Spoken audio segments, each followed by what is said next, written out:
సుందిల్ల, అన్నారం ఇన్ని రిజర్వాయర్లు బ్యారేజ్ల నీళ్లు మొత్తం కలిపి తీసుకుపోయి గోదావరిలో గడితే పోస్తే కూడా భద్రాచలంకి ఏం కాదు.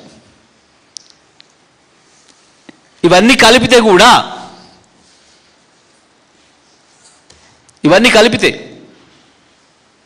ఎస్ఆర్ఎస్పి కాక మిగతావి కలిపితే 140 టీఎంసీలు, ఎస్ఆర్ఎస్పి కూడా కలుపుకుంటే 230 టీఎంసీలు, 240 టీఎంసీలు, 240 టీఎంసీలు ఒకేసారి గోదావరిలో పోస్తే కూడా భద్రాచలంకి ఏం కాలే. ఇంతకుముందు 290 టీఎంసీలు వచ్చినాయి. ముఖ్యమంత్రి, ఇరిగేషన్ మంత్రి జ్ఞానం తెచ్చుకోండి, ఇక బంద్ చేయండి మూర్ఖపు మాటలు. సో మళ్ళీ చెప్తున్నాం మేము, కన్నేపల్లి పంప్ హౌస్ వెంటనే ప్రారంభం చెయ్యాలి. సుందిల్ల, అనారంలకి ఏ కమిటీలు లేవు, ఏవి లేవు, పచ్చి అబద్ధం. ఇదే ఉత్తమ కుమార్ రెడ్డి స్వయంగా కౌన్సిల్లో వాళ్ళ పార్టీ సోదర పార్టీ నాయకుడు, పొత్తు నాయకుడు కోదండరాం గారు ఎమ్మెల్సీ కాగానే వేసిన ప్రశ్నకు సమాధానంగా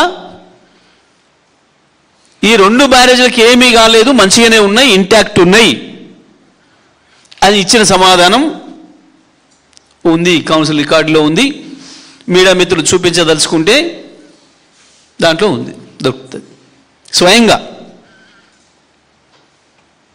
కోదండరాం ఎమ్మెల్సీ అయింది ఎప్పుడు మీకు తెలుసు, తెలంగాణ గవర్నమెంట్ ఉన్నప్పుడు కాదు. ఈయన మంత్రిగా ఉంది కూడా తెలంగాణ గవర్నమెంట్ అప్పుడు కాదు.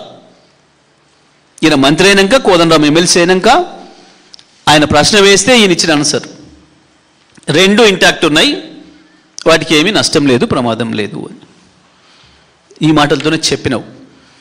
నీకు కొంచెం జ్ఞాపక శక్తి తగ్గినట్టుంది పాపం. ముఖ్యమంత్రి పదవి పిచ్చిలో పడి ఆ గడ్డం ఇప్పుడు తీసేసుకోవాలనో పరేషాన్లో పడి జ్ఞాపక శక్తి తగ్గినట్టుంది. నువ్వు చెప్పిన మాటలు ఎక్కడ ఉన్నాయి?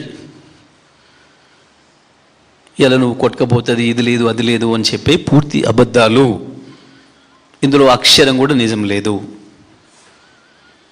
మళ్ళీ చెప్తున్నాం, కన్నేపల్లి పంప్ హౌస్ దగ్గర ఇవాళ లిఫ్ట్లు ఎత్తవచ్చు, సుందిల్ల, అన్నారం బ్యారేజ్ నుంచి తేవచ్చు, ఎల్లంపల్లి నింపవచ్చు.